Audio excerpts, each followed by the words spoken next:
Maintenant que je cours 30 minutes sans m'arrêter, qu'est-ce que je dois faire pour continuer à progresser en course à pied? Eh bien, c'est ce qu'on va voir dans cette nouvelle vidéo. Donc, salut à toi, bienvenue dans l'épisode numéro 241. Et comme tous les mercredis, c'est l'onglet course à pied. Je te parle de course à pied. Je te parle de méthodes justement pour réussir à courir ton premier 5 km comme à performer sur un marathon. Alors aujourd'hui, je voudrais répondre à une de mes élèves qui s'appelle Marjorie et qui a justement pris l'un de mes programmes en coaching et je lui ai justement conçu de A à Z un programme personnalisé sur 30 jours pour qu'elle puisse justement réussir à courir. Elle voulait se lancer dans la course à pied, mais elle n'arrivait jamais justement à se lancer le défi de pouvoir courir. Et suite justement à mon programme de coaching, maintenant elle court 30 minutes facilement. Et en fait, la question qu'elle me posait, c'est « Ok, Andy, super, en 30 jours, je suis hyper contente, je réussis enfin à pouvoir courir 30 minutes sans m'arrêter. Maintenant, qu'est-ce que je dois faire pour continuer à courir ?» Alors juste avant que je te réponde et je te donne mes 5 conseils du jour, en bas à droite de la vidéo, tu peux justement cliquer sur le petit onglet « S'abonner », ça te permettra de recevoir mes meilleurs conseils et de pouvoir toi aussi tester un petit peu tout ce que je partage sur cette chaîne. Alors, Marjorie et toutes les personnes en fait qui se lancent le défi de courir, eh bien déjà c'est assez excitant de voir que quand on a réussi à atteindre un objectif, on a envie de s'en fixer d'autres. Et c'est ça le pouvoir en fait de se fixer des objectifs, c'est le meilleur moyen d'avancer. Donc félicitations à toi Marjorie et félicitations à toutes les personnes qui justement se lancent chaque jour des défis. Alors ça peut être des défis sportifs, ça peut être des défis nutritionnels, ça peut être des défis dans plein de choses de la vie, mais en tout cas, je pense, c'est ce qui nous fait avancer en tant qu'être humain dans la vie. Alors, il y a plein de façons en fait de pouvoir justement continuer à progresser en course à pied quand on a franchi le cap de courir 30 minutes sans s'arrêter. Là, je voulais revenir, et c'est les 5 conseils que j'ai donné en privé entre guillemets à Marjorie, et je voulais en profiter également pour te les donner. Je lui ai donné 5 conseils. Alors, il y en avait des centaines, j'en ai choisi 5 pour toi. Le premier, c'est de faire un petit test. Alors, pourquoi faire un petit test? J'appelle ça le test de la fréquence cardiaque de repos. Si tu as un cardio-fréquence-mètre, tu sais les ceintures, ou si tu as une montre connectée qui permet justement d'avoir ta fréquence cardiaque. C'est intéressant, tous les matins en te levant, de regarder sur 7 jours ou sur un petit peu plus longtemps, de regarder justement ta fréquence cardiaque. Ça va te permettre justement d'avoir plusieurs choses, plusieurs incidences. Ça va te permettre déjà d'avoir une moyenne sur ta fréquence cardiaque de repos.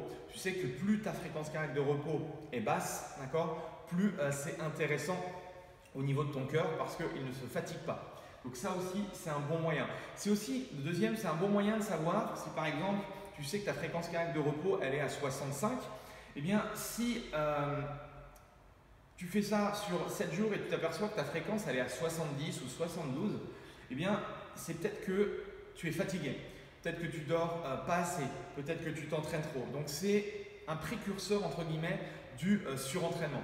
Donc ça c'est important, tu peux faire le petit test et regarder un petit peu sur 7 à 10 jours ce que ça donne en moyenne sur ta fréquence cardiaque. La deuxième chose intéressante que j'ai donné comme conseil à Marjorie, c'est d'utiliser des applications. Aujourd'hui sur nos smartphones, on a énormément d'applications qui sont sympas pour justement calculer le nombre, il y a le nombre de pas, le nombre de kilomètres, etc., etc. Alors moi je sais que j'ai utilisé j'ai utilisé Strava, j'ai utilisé Runtastic. Alors souvent il y a des petits bugs, enfin j'ai trouvé que sur certaines applications il y avait des petits bugs au niveau du GPS et au niveau du nombre de kilomètres. Mais voilà, si tu as une montre connectée à un GPS ou autre, c'est intéressant en fait d'avoir ton agenda, ton calendrier, ton programme d'entraînement où tu vas en fait à chaque fois noter le nombre de kilomètres et c'est un bon moyen aussi de toujours rester dans ses objectifs et de toujours essayer justement de performer, de regarder un petit peu ce que l'on fait chaque semaine pour voir si on progresse. C'est des bons indicateurs. Ensuite, la troisième chose, ça va être d'être patient. Alors pourquoi être patient? Tout simplement parce que quand on démarre de zéro dans n'importe quelle discipline, eh bien on va progresser très vite, d'accord? Parce qu'il y a plein de facteurs qui font qu'on progresse très vite. c'est exactement la même chose en course à pied, c'est la même chose en musculation, c'est la même chose, je pense, dans tous les domaines de la vie. Et après, plus on se rapproche de l'excellence, si on regarde les sportifs de haut niveau, j'ai eu l'occasion de coacher des sportifs qui étaient très très bons, pour essayer de gagner une fraction de seconde, pour essayer de gagner un petit kilo sur la barre, pour essayer de gagner, je ne sais pas, le moindre petit truc, eh bien ça devient de plus en plus dur, de plus en plus complexe, de plus en plus long. Donc même chose, il faut s'attendre à ce que nos performances, soient de plus en plus difficiles à atteindre. Je ne dis pas qu'au bout de 30 minutes, si on arrivait à courir 30 minutes sans s'arrêter, qu'on ne va pas continuer à progresser rapidement, mais disons qu'il va y avoir des paliers. C'est comme dans la perte de poids, c'est comme dans tout. Donc, sois patient. Le moindre petit, dis-toi que le moindre petite chose que tu vas sentir en tant que performance, le moindre petite seconde gagnée, le moindre petit kilomètre en plus, etc., vont faire que tu vas progresser et c'est un facteur de succès. Donc, sois patient par rapport à ça. Quatrième conseil, il faut que tu sois à l'écoute. À l'écoute de quoi? À l'écoute de ton propre corps. Pourquoi? Parce que, et pour coacher énormément de personnes, je te garantis que quand on commence à avoir des résultats, il y a ce côté effectivement, waouh, j'en veux plus, je veux aller plus vite. Et qu'est-ce qu'on se dit dans notre tête? Eh bien, plus je vais m'entraîner, plus je vais en faire, plus je vais progresser. Alors en soi, ce n'est pas faux. Néanmoins, le corps a besoin, entre guillemets, de s'adapter. Je prends un exemple, si tu pars de rien, si ça fait 20 ans que tu n'as pas fait de sport, tu fais appel à mes services au niveau coaching et que tu t'entraînes 6 fois par semaine, je ne te donnerai jamais 6 fois par semaine, ça fait 20 ans que tu n'as jamais fait de sport, mais imaginons, ton corps il va se demander ce qui lui arrive. Et forcément, alors oui, tu vas avoir des résultats rapides, néanmoins tu vas réveiller des petits bobos ou tu vas forcément fatiguer, tu ne vas pas suffisamment bien récupérer. Et c'est là où en fait la pire chose du sportif, c'est de se blesser. Si tu te blesses, tu vas perdre tous les acquis que tu as justement pu réaliser grâce aux entraînements que tu as faits. Donc même chose, cherche à écouter ton corps, et je suis très bien placé pour le savoir. Essaye de ressentir les moindres moments de fatigue. C'est pour ça que tout à l'heure, le test de fréquence cardiaque, c'est intéressant. Même chose, le matin au réveil, est-ce que tu as des petits bobos, etc., etc. Sois à l'écoute de ton corps. Même si tu n'es pas sportif, tu vas voir que tu vas devenir sportif, tu vas essayer de comprendre un petit peu ce qu'il y a à l'intérieur de toi et ton corps va te parler, t'indiquer quand il est temps de baisser le pied. Donc fais attention à ça.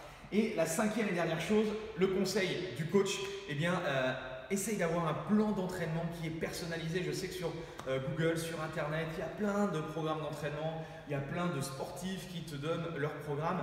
Néanmoins, un programme entre guillemets standardisé, ça ne remplacera jamais un programme personnalisé en fonction de toi, en fonction de la personne. Moi, je le vois bien à travers mes programmes de coaching personnalisés.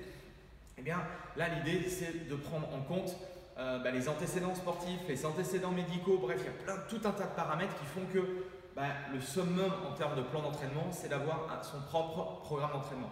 Voilà, en tout cas, si tu es OK avec ces petits conseils, n'hésite pas à liker la vidéo. Si tu as des petits commentaires à faire en dessous de la vidéo, eh bien, ce sera avec grand plaisir que je pourrai continuer à échanger avec toi. Si ça t'intéresse, si tu veux aller plus loin, si également tu es intéressé pour avoir des plans d'entraînement, eh bien, n'hésite pas à me solliciter. Tu regardes dans la description, il y a un petit onglet. Tu peux justement, tu as un petit questionnaire, tu peux répondre à ce questionnaire pour être parmi mes élèves en coaching. En tout cas, je te souhaite de passer une excellente journée et puis nous, on se retrouve demain pour le défi 5 minutes top chrono. Allez, salut!